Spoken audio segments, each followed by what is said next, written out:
All right, we are back here on Sportsline. Big day in Nashville sports indeed, as our MLS team announces Ian Ayre as its first ever CEO. And quite the story. I mean, he's been around the world in business circles, but he's been involved in soccer in a huge way over the last 7 to 8 years. Starting as a managing director at Liverpool in the Premier League, he worked his way up to the CEO of that franchise. Record revenues in the last year, 9th richest franchise in the world. This year, by the way, Liverpool about to play this coming Saturday in the final of the Champions League against Real Madrid. So they had a great season this year. And while he's not particularly the guy that recruits the soccer team, so to speak, he's not going out and doing a lot of the transfers. He's not doing any of the developmental stuff. He's a guy who oversees the entire organization, and he did a good job of that over in Liverpool, at least financially, and the team has had success while that was happening. And now he comes to Nashville to take part in our first ever foray into soccer, at least at the major league level, to jump into the MLS. He's charged with getting this franchise off the ground and running. And he was introduced as the new MLS in Nashville CEO earlier today. John Ingram, of course, the chairman of the ownership group that really helped bring this team here. He was there as well, along with Mayor David Briley. All of those guys talked about Nashville's soccer team, where it stands now, and of course bringing Ian Ayre from across the pond here to Nashville. Let's take a listen now to the press conference. Welcome, everybody. I'm Will Alexander, co-founder of the MLS to Nashville Committee. Today is a historic day for our city's new Major League Soccer club. We've got some exciting news to talk about our organization's leadership. But first, I have a few thank yous. Number one is to the Titans. Thank you very much for letting us host this event here at Nissan Stadium. And thank you also for all the help that the Titans provided during the entire MLS expansion process. I also want to have a big thank you to the MLS to Nashville Committee. The members of this group were really some of the first people to have the vision that Nashville has what it takes to be a Major League Soccer city. Now, during the bid process, going back about a year, league officials came down to Nashville several times to learn more about our city. One question that we got was, what makes Nashville great? How did Nashville get to where it is today? We told them a large part of that is due to our long history of elected leaders in our city that both think big about Nashville and know how to get things done. Today, Mayor David Briley is continuing this tradition. We thank him very much for his support and Metro government support to help bring Major League Soccer to Nashville. Pleased to present to you Mayor David Briley.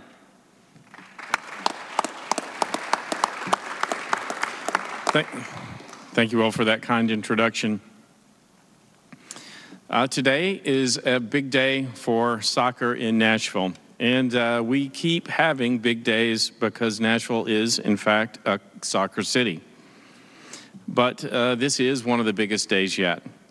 That's because we have huge news for soccer fans, because our Major League Soccer club is making a Major League world-class hire for its first CEO. Congratulations to John Ingram and his team for going out and getting such a talented executive. You're shaking up the soccer world today. Now, soccer is the world's most popular sport. It brings people together. It's an international game for Nashville, which is now an international city. And I guess they call it the beautiful game. It is a beautiful game for a beautiful city. A city where everyone is welcome. Major League Soccer is a major part of Nashville's future. I look forward to seeing the first game at the fairgrounds site in just a couple of years. But there is a lot of work to do between now and then, and we're about to meet the man who will lead that work. John, he'll make the announcement in just a minute. So on this overcast day, to quote 4 other Liverpool natives you might have heard of, here comes the sun. So thank you very much, and John, I'll turn it over to you.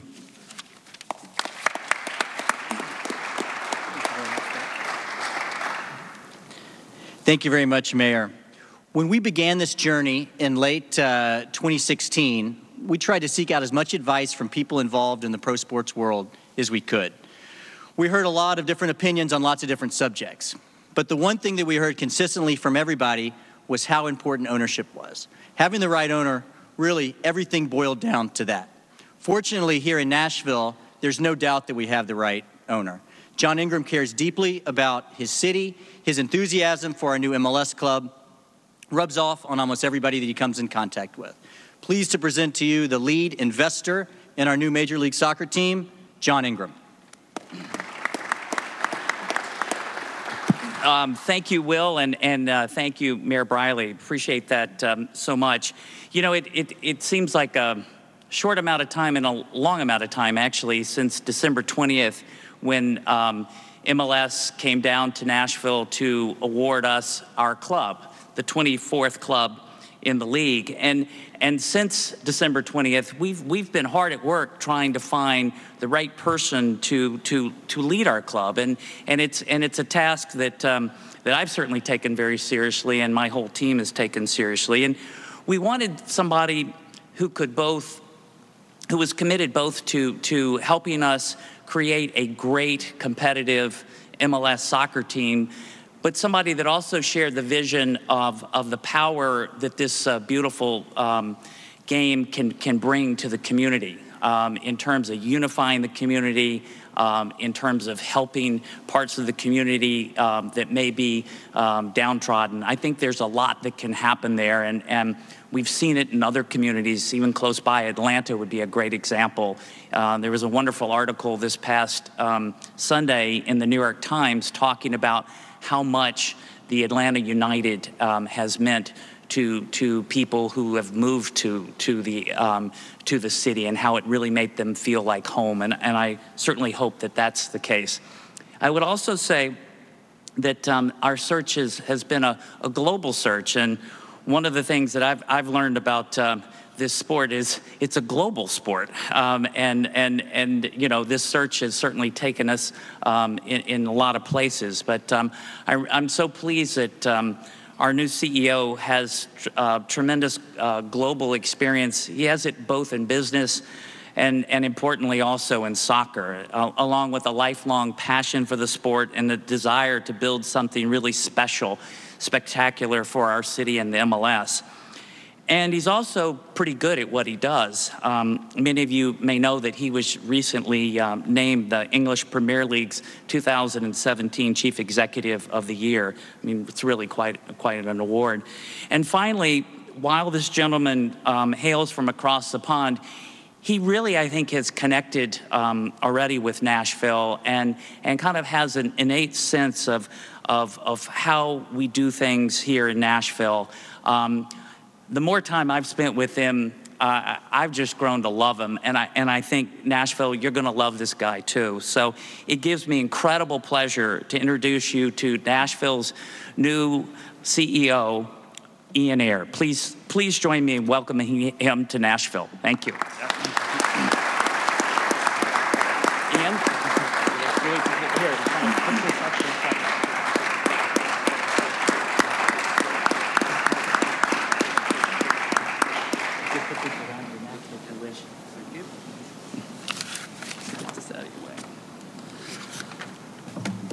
Well, thank you, John. Thank you, Mayor Briley, and good afternoon, everybody. It's really great to be here. I can't tell you how excited I am about getting started on this great project and really helping it step forward. And it's such a great honor for me and my family, for me to be named today as Chief Executive of Nashville's MLS team.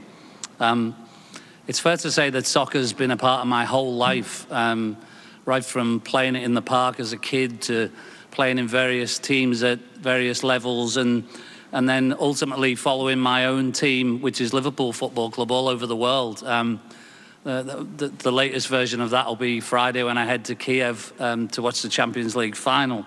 But ultimately ending up, working in the soccer industry and getting the dream at that time of running my own boyhood club. And to be given this opportunity to build an entire club almost from the ground up is truly exceptional and an opportunity and a challenge which I relish. And I really cannot wait to get started. You know, I believe whether it's in sport or in business that you achieve success by assembling great people in teams and delivering outstanding results. And, you know, in soccer, it's vital that you have the right ingredients for that. That starts with owners, and you know, I'm pleased that what I found in this opportunity is John and the rest of the ownership group, fantastic people who are hugely committed to this project and to this city. We have to find the right players, the right coaches, the right staff, and of course, bring along the right fans, those who exist currently and those who will hopefully bring to this great product.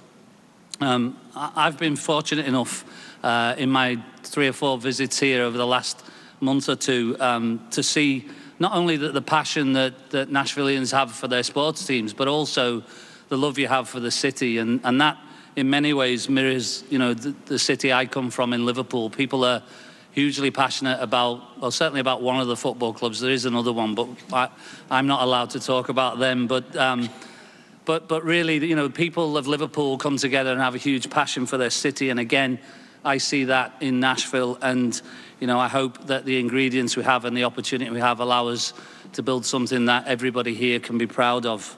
And it's a big challenge, of course, and there's a lot to do in a relatively short time. But for me, that's part of the challenge and part of the excitement. And it's important to say, you know, I'm confident that when the time comes to kick the first ball, we'll be ready. But we'll not just be ready to take part, we'll be ready to challenge and play a real part in this opportunity. So, as I said before, Nashville's a lot like my hometown. It's a music city with a great heritage. And as Mayor Briley touched upon, I'm going to leave you with a quote from one of my fellow Liverpudlians, Mr. John Lennon. John said, "A dream you dream alone is just a dream, but a dream you dream together is a reality." So I look forward to making this a reality with all of you in Nashville. Thank you.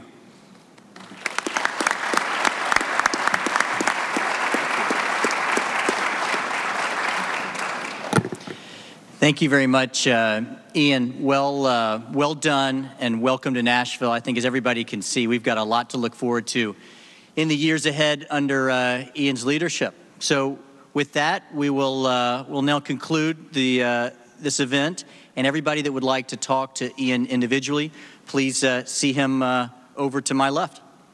Thank you very much.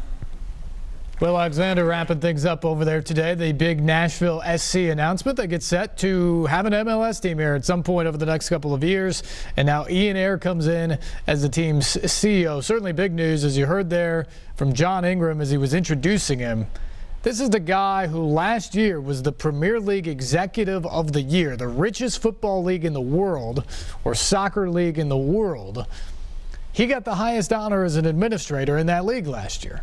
Now, he'd been there for a while, had run his course, and he decided he wanted to leave earlier this year. But for him to land here in Nashville seems kind of like a coup, frankly, that they could get somebody that highly regarded and in that esteem around the football or soccer community to come in and help them get this franchise off the ground. It'll certainly be a challenge for him to build a team from the ground up. That's not an experience he had working with a Premier League side like Liverpool that has been so established and has so much money. As we mentioned, the 9th richest team or franchise in the world.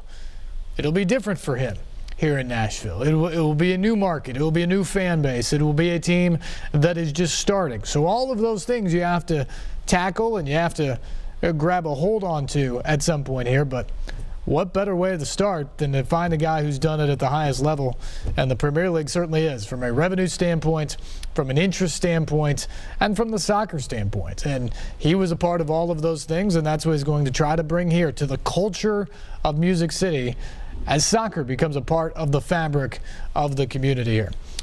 Phone lines are open. 737-7767 is the number. And let's go to the phone. Say hello to Nate. Nate, good evening. You're first up here on Sportsline.